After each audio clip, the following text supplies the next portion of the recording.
C'est important parce qu'il faut gérer. Il faut gérer, il faut bien gérer et il faut avoir des résultats.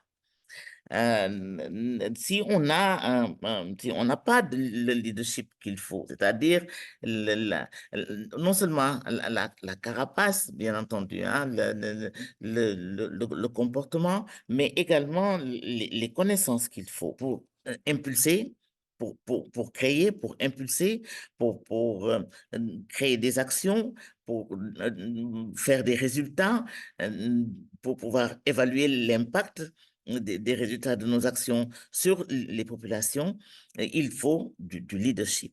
Le leadership est quelque chose de tout à fait lié et co-substantiel à ce que l'on a à faire. Si on a du travail, pas aussi compliqué que le travail humanitaire, pas aussi important certainement que le travail humanitaire, dans n'importe quel secteur, pour peu qu'on ait un petit peu de responsabilité. Sans leadership, nous n'aboutirons à absolument rien.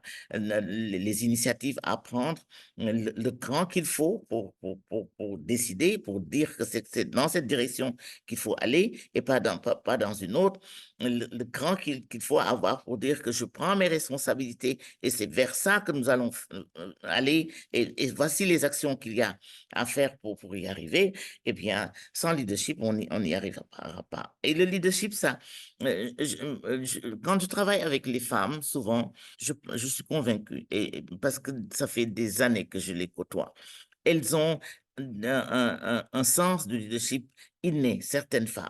C'est certaines femmes qui se battent pour s'en sortir.